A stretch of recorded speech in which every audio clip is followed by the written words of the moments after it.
त्याच्यामध्ये आपलं स्वागत आहे. मी बनवून दाखवणार आहे आज पावभाजी आणि त्यासाठी लागणारं साहित्य हे पहा. अद्रक, लसूण आणि कांदा याची पेस्ट बनवून घेतली आहे आणि आता याची पण पेस्ट बनवून घेणार. हा कच्चाच कांदा, अद्रक, लसूण वापरला आहे आणि हे उकडलं आहे. 1 टोमॅटो, शिमला मिर्च आणि हा शेंगामधला वाटाणा सोलून हा उकडला आहे आणि हे आहे फ्लावर आणि बटाटा. तर हा पण बारीक करून घ्यायचा आहे आपल्याला. आणि हा मसाला, हळद. तर त्याला कढई तापली आहे. तर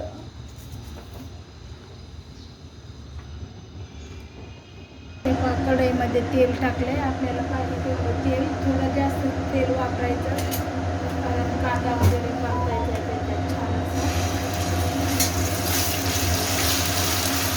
असं तेल पण गरम झालं. तेल गरम होऊ द्यायचं छान, म्हणजे कडक असं तेल गरम होऊन पाहिजे. गॅस फास्टच राहू द्यायचा. कांदा चांगला परतून काढायचा.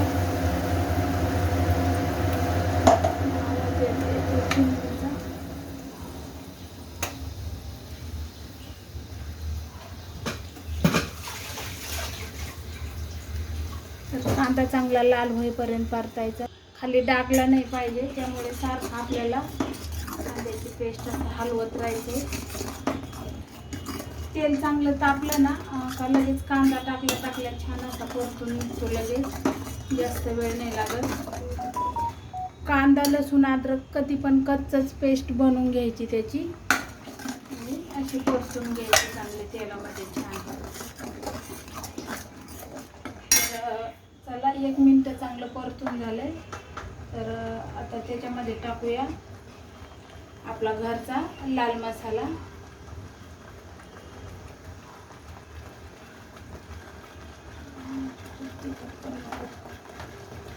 आणि हळद पण टाकायची थोडी त्याच्यामध्ये.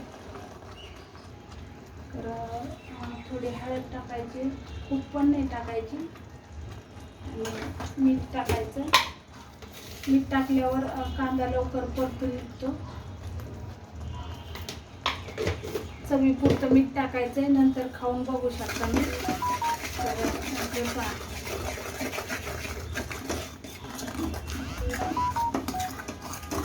हे गरम मसाला, गरम मसाल्याची पावडर आणि लाल तिखट मिरचीची पावडर आणि धने पावडर हे आपल्याला वापरायचं आहे पावभाजीला. माझा मसाला कसा असतो, लाल मिरची, तिखट मिरची आणि धने आणि पूर्ण सगळे A to Z गरम मसाल्याचं प्रकार असतात ते सगळं मी मिक्स बनवते. परत तो मसाला हा सगळा असतो. तुमच्याकडं नसेल तर तुम्ही नुसती मिरची पावडर आणि गरम मसाल्याचं पॅकेट भेटतं, तर त्यातलं तुम्ही गरम मसाला, धने पावडर टाकू शकता. त्याच्यात असं छान प्रकारे घ्यायचं आहे आपल्याला, परतून घ्यायचं आहे ते. आणि हा आहे पावभाजी मसाला. हा मी एव्हरेस्टचा वापरते, कुठला पण वापरू शकता तुम्ही. तर पावभाजीचा मसाला टाकल्याशिवाय पावभाजीची टेस्ट पण नाही येत आपल्याला. हे आता जास्त बनवणार आहे म्हणून जास्त टाकल्या. मोठी पळी भरून चमच भरून. तुम्ही थोडी बनवत असाल तर तुम्ही थोडा टाकू शकता. 1 पॅकेट आणलं तर जातं, बऱ्याच वेळा जातं ते. मोठं पॅकेट जर आणलं तर 3-4 वेळा जातं मला. 4 वेळा तरी, 3 किंवा 4 वेळा बनवल्यावर आहे पावभाजी. पण मसाला छान असा परतून घ्यायचा.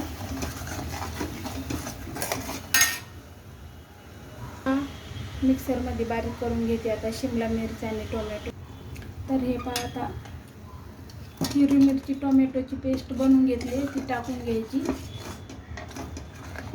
आणि खाली ना डागलं नाही पाहिजे, त्यामुळे सारखं आपलं चमचने फिरवत राहायचं. जोपर्यंत सगळ्या भाज्या आपण एक एक करून टाकत नाही, याच्यामध्ये मिक्स करत नाही, तोपर्यंत बारीकच गॅस ठेवायचा.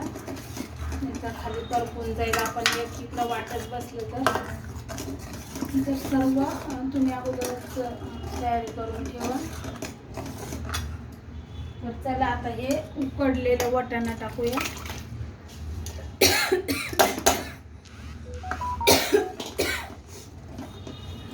हा उकडलेला वाटाणा हा मिक्स करून घेऊया.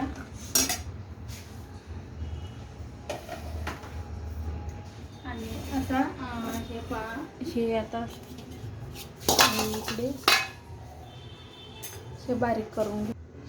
याच्यामधलं पाणी पूर्ण काढून घेतलं आहे, कारण ते अंगावर उडतं. जर आपण असं क्रश करायला गेलं तर अंगावर उडतं, म्हणूनसाठी हे अशा प्रकारे तुमच्याकडं ग्लास असेल ना, ग्लासाने पण करू शकता. तर हे अशा प्रकारे चांगलं बारीक मिक्स करून घेतलं आहे ते. तर चला हे पण टाकूया भाजीमध्ये. हे कसं शिजलेलं आहे, त्यामुळे सगळ्यात शेवटी टाकलं तरी सुद्धा चालतं. आणि मिक्स करून घेऊया आता. हे आता छान अशी भाजी बारीक गॅस करून ठेवला आहे सगळं मिक्स करून. तर हे आहे अमूल बटर. तर हे अमूल बटर पावाला लावून पाव भाजायचे आणि थोडंसं बटर ह्या पावभाजीमध्ये टाकायचं. तर छान अशी टेस्ट येते.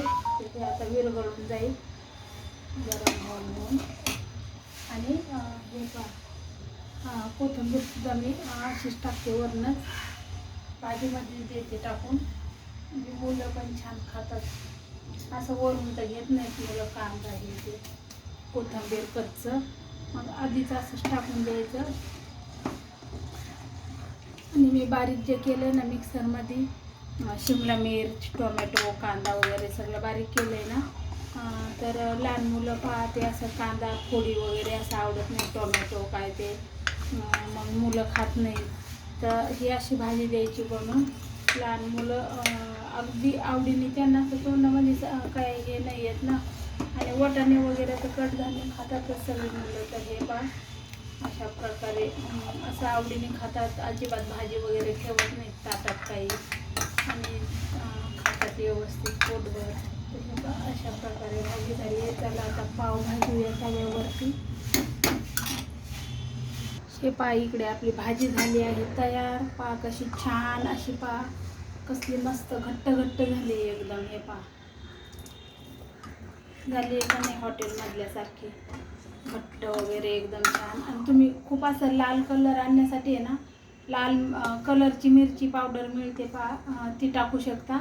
पण काय गरज नाही एवढं काय हे करायचं. आहे लालच कलर आहे थोडा, खूपच तरी नसेल, कारण घट्ट असल्यामुळं जास्त तरी नाही आहे त्याला. तर आणि सर्व भाज्या आपल्या पोटामध्ये जातात, आपल्या मुलांच्या पोटामध्ये जातात सगळ्या भाज्या मिक्स. तर अशी भाजी बनवायची. त्याला इकडं तवा गरम झाला आहे. तर तुमच्याकडे जर गावरान तूप असेल ना घरचं, तर तुम्ही तूप टाकू शकता.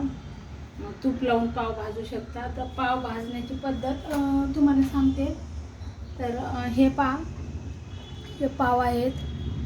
तर हे अशा पद्धतीने हे एक तर पद्धत अशी आहे का, तुम्ही हे पाव जे आहेत हे असे कापून आपलं घरच्या घरी जर करायचे असतील ना, तर असे कापून आपण पाव भाजू शकतो, ही साईड आणि ही साईड. आणि खूप आपल्याकडं कार्यक्रम आहे, खूपच पाव आहेत बाबा, तर आपण कधी कापणार कधी भाजणार. तर तुम्ही अशीच पूर्ण लादी पण तुम्ही हे करू शकता. तर पहा, आता मी तुम्हाला 2 पद्धतीने पाव भाजण्याची पद्धत सांगते. दोन्ही पण खूप छान लागतात भाजून. दोन्ही पण छानच लागतात भाजून. तर हे तुमच्याकडे जर बटर असेल तर बटर टाका, किंवा गावचं घरचं जर तुम्ही बनवलेलं तुमच्याकडे तूप असेल तर तूप वापरू शकता. तर अशा प्रकारे पाहिजे ऊन वरलं होतं. तर तुम्ही ही अशी अख्खी लादीसुद्धा अशी अख्खीच्या अख्खी अशी तुम्ही तव्यावर छान अशी भाजून घेऊ शकता. खूप जर आपल्याला पाव भाजायचे असतील, टाईम नसेल, घरात कुणी मदतीला नसेल, तर अशा प्रकारे तुम्ही भाजू शकता. तर कसे छान असे फुगलेत पाव आणि छान असे भाजलेत पाले. तूप वगैरे दिसतंय तुम्हाला, दिसणार नाही ह्याच्यामध्ये. हे खालची बाजूसुद्धा कशी छान भाजली, तूप वगैरे दिसतंय का तुम्हाला नीट कसं छान अशी भाजले. तर चला हे आपण काढून घेऊया. असे भाजून झालेत आपले हे पाव, मस्त फुगलेत.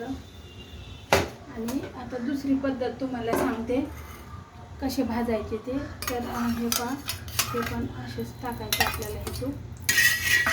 मुलांना असं छान भाजून द्यायचं तूप किंवा बटरमध्ये. छोट्या मुलांना वगैरे तुम्ही देऊ शकता, मोठ्या पण त्या अजून छान लागतात. दोन्ही साईडने जर भाजले आपण ना पाव तर अजून छान लागतात. आता ही भाजून काढायची.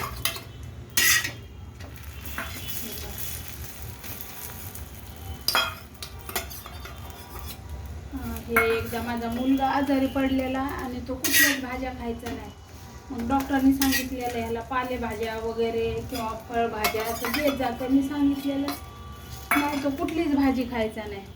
टोमॅटो नाही, कांदा नाही, शिमला मिर्च नाही, फ्लावर नाही, कुठल्याच भाज्या खायचा नाही. आजारी पडला आणि कमजोर पण आलेला. मग त्याला डॉक्टर म्हणले पावभाजी खातो का? म्हटलं हो. तर म्हणे मग आठवड्यातनं एकदा तरी पावभाजी बनवून देत जा. 2 टायमाची बनवत जा. 2-3 टाईम त्याला ती पावभाजी देत जा. तेवढंच 2-3 टाईम त्याच्या शरीरात भया सगळ्या भाज्या जातील. तर तेव्हापासून मग मी आठवड्यातनं एकदा तरी भाजी बनवते. तर अशा प्रकारे छान असं दोन्ही साईडने जर पाव भाजला ना तर अजून टेस्टी लागतो. तुम्ही तुमच्या मुलांना वगैरे असं देऊ शकता. छान असं भाजून अजून छान लागतं, चवदार. तर कशी वाटली माझी पावभाजी? इतकी टेस्टी झाली आहे ना, खूपच छान. आणि एवढी पावभाजी आपण अशी जर घरी बनवली तर किती आपण 2 टाईम. तर पहा कशा प्रकारे झाली आहे पावभाजी. नक्की सांगा. किती छान अशी लाल पण झाली आहे, लाल कलर आला आहे. हा कांदा लिंबू टाकून तुम्ही खाऊ शकता. मस्त मस्त छान छान दोन्ही पण पाव ठेवलेत. हे पहा, एवढी जबरदस्त. मी खाऊन पाहिली, एक घास टेस्ट करून पाहिलं. एवढी छान झाली आहे ना, हॉटेलसारखीच भाजी झाली आहे एकदम. तुम्हाला 5 स्टार हॉटेलमध्ये जशी टेस्ट लागते ना भाजीला, सेम टू सेम अशीच टेस्ट आहे. तर तुम्ही घरच्या घरी बनवून पहा. व्हिडिओ पाहिल्याबद्दल खूप खूप धन्यवाद. आणि सबस्क्राईब करा व्हिडिओ आवडल्यास.